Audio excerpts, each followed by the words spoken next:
कितने भाग्यशाली। खूब भजन करो, खूब स्मरण करो।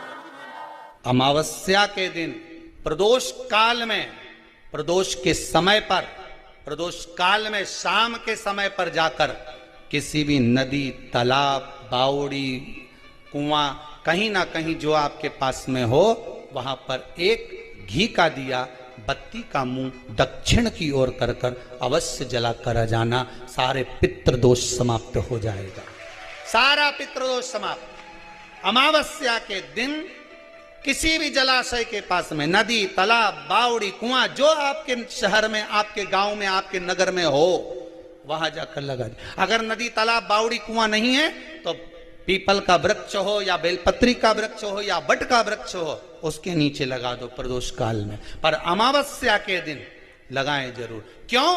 क्योंकि अमावस्या के दिन पितृ शाम के समय प्रदोष काल में शंकर भगवान का नाम जाप कर कर नदी, तालाब, बावड़ी पर पानी पीने जाते हैं। वहां से जल का आचमन कर कर पितृ अपने लोक को चले जाते हैं प्रदोष काल के समय पर। इसलिए प्रदोष काल में जलाशय के पास में, बावड़ी, कुआं, नदी, तालाब के किनारे पर दिया लगाया जाता है दक्षिण की ओर मुख कर कर बत्ती का। तो पितृ आशीर्वाद देते हुए जाते हैं कि फलो फूलो, आगे बढ़ो, उन्नति करो, तरक्की करो। ये पितरों का आशीर्वाद रहता है, पितरों का वर रहता है। आप देंगे उसको मिलेगा। पितृदोष है, ये आपको कैसे मालूम पड़ेगा?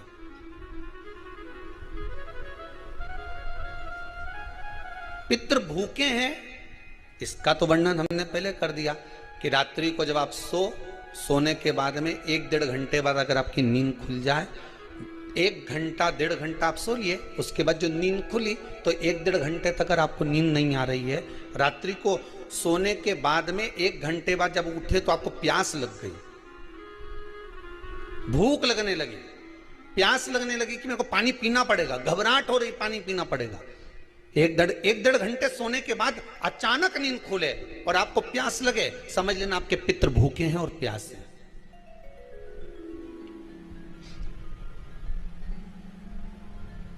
वो भूखे और प्यासे हैं, उनको जल की जरूरत है।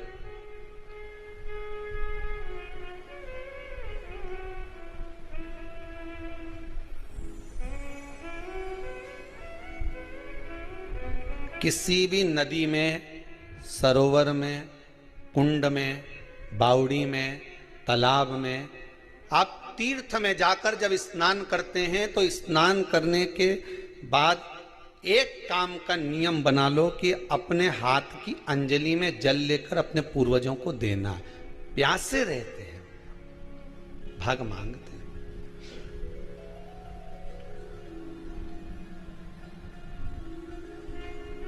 भाग प्राप्त करना। 3 वृक्ष पितरों के तुल्य हैं। पहला पीपल, दूसरा बट वृक्ष, तीसरा बेलपत्र का वृक्ष। ये पितरों के तुल्य हैं।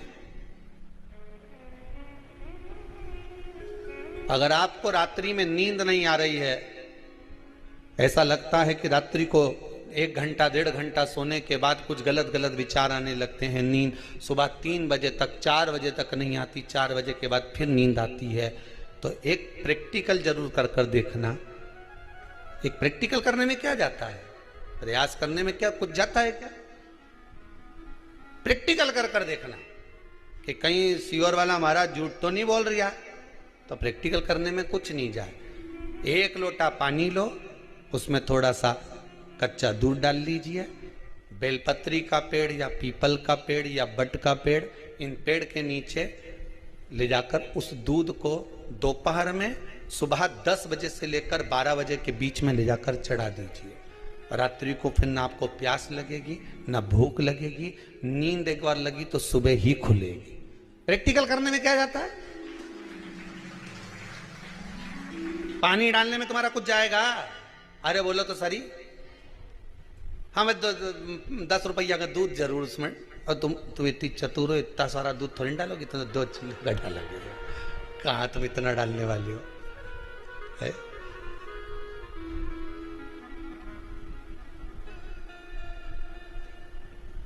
प्रैक्टिकल करने में क्या जाता है, कुछ भी नहीं बिगड़ेगा, ये तो बस जल डालोगे तुम्हारा ही कुछ अच्छा हो सकता है, बाबा की कृपा है।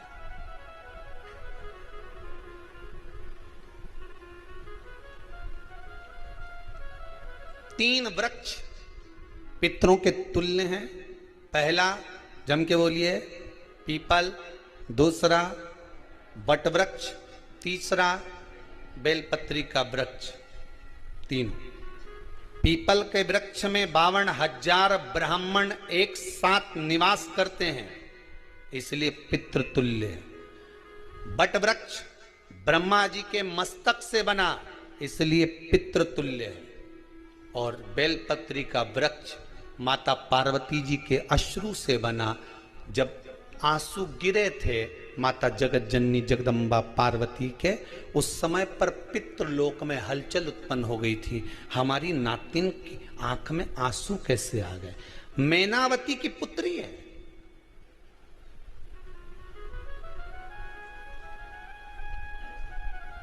पितरों की नातिन, इसकी अश्रु कैसे गिर गए?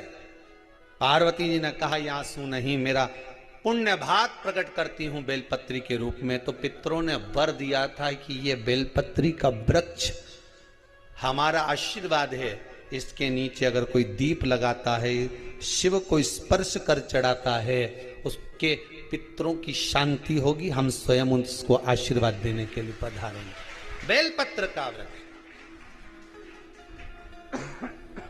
पितृतुल्य।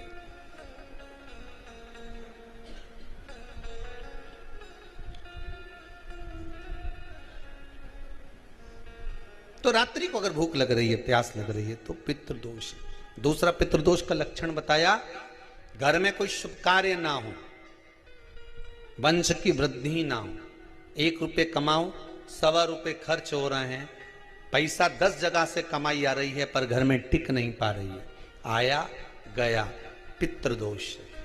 जरा सी कटोरी पड़ी है उसके पीछे विवाद चालू हो जाए, पानी ढुल गया उसके पीछे विवाद हो जाए, या छोटी छोटी बात में घर में क्लेश मचा हुआ है, पितृदोष है। समझ लो हमारे पूर्वज हमसे खुश नहीं, प्रसन्न नहीं। मौका लग जाए, सारी दुनिया के लोग तुमसे कह रहे हैं तेरे घर में पितृदोष है। 1 रुपये कमाते हो, 1.25 रुपये खर्च होता है, मानसिक टेंशन बना रहता है। घर में एक व्यक्ति बीमार है, ठीक हुआ, दूसरा बीमार पड़ गया, दूसरा ठीक हुआ, तीसरा बीमार पड़ गया, तीसरा ठीक हुआ, चौथा बीमार पड़ गया। मतलब कहीं ना कहीं पितृ का भाव, पितृदोष का वर्णन। किसी ने कहा तुमसे कि तेरे यहाँ पितृदोष है, तूने ब्राह्मण को भोजन करा दिया, पिंडदान करा दिया, तर्पण करा दिया, तिलांजलि करा दी, गया जी का श्राद्ध कर दिया, हरिद्वार चली गई, वहां पिंडदान करवा दिया, ब्राह्मण भोज करवा दिया, तिथि पर भोजन करवा दिया, सब कुछ करवा के देते। अब एक काम और करके देख, एक काम और करके देख लो। जब तुम घर में भगवान शंकर की आरती, तुम्हारे घर में शंकर जी का शिवलिंग है, भले काय का भी हो, छोटा सा, भले सियोर का कंकर शंकर हो, नर्मदा का कंकर हो, चाहे शंकर पारक के हो, पीतल के हो, स्टील के हो, लकड़ी के हो, जिसके भी हो, लोहे के हो, पाषाण के हो, जिसके भी हो, शंकर का शिवलिंग अगर हमारे घर में है और आप रोज प्रतिदिन भगवान की आरती करते हो, प्रतिदिन, और आपको लग रहा है कि मेरे यहाँ तकलीफ चल रही है, ये ठीक ही नहीं हो रही, लगभग 1.5 महीना आप कम से कम 45 दिन, 1.5 महीने के करीब में ऐसा प्रयास करना कि भगवान की आरती, शंकर भगवान के शिवलिंग की आरती करने के बाद उस दिए को भगवान के सामने मत रखो, उस दिए को उठाकर जहां तुम पानी का मटका रखते हो, हंडा रखते हो, जिससे तुम पानी पीते हो, तुम्हारे रसोई घर में जो पानी का मटका, हंडा, बाल्टी, आरओ का पानी जिस मटके में गिरता है, हंडे में गिरता है, जिसको हमारे यहाँ पितरों का स्थान कहते हैं, उस स्थान पर, उस मटके के पास में, उस हंडे के पास में, उस बाल्टी के पास में, जहां रसोई घर में पानी रखते हो, उस रसोई घर में पानी जहां रखते हो, उसके पास में उस दिए को भगवान के सामने नहीं रखना। आरती उतारने के बाद उस दिए को ले जाके सीधे परिंडे के पास में, उस हंडे के पास में, मटके के पास में उसको रखो। केवल 1.5 महीना कर कर देखना। 1.5 महीने के बाद तुम्हें मालूम पड़ेगा कि हम वापिस उन्नति की सीढ़ी पर चढ़ना प्रारंभ करती हैं, हमें फल मिलना चाहिए। अब तुम्हें ना कहीं जाना है, ना कहीं आना है, ना कोई खर्चा है। खर्चा है क्या? ईमानदारी से बोलो, कोई तुम्हारा लाखों का रुपया लग गया क्या? रोज आरती करते हो रोज आरती। बस आरती का नियम बना लो कि हमको पितृदोष किसी ने बोला है, हमारे घर में अशांति है, पितृदोष है, कोई कह रहा है कि तुम्हारे घर में पितृदोष है। हमने सब कुछ करके देख लिया, अब हमें यह करना है कि महादेव की आरती जब होती है तो उसकी ज्योत का दर्शन करने पर 1000 कपिला गाय के दान का पुण्य मिलता है। तो ये पुण्य हम हमारे पितरों को देते हैं, जिससे उनकी मुक्ति हो जाए और हमें आशीर्वाद प्राप्त। उस दिए को नीचे नहीं रखना, आरती उतारने के बाद आरती पूरी हो जाए तब उस दिए को ले जाकर, जब आप ले जाकर उसको रखें तब उस स्थान पर रखें जहां पितरों का स्थान, जहां पितरों का स्थान।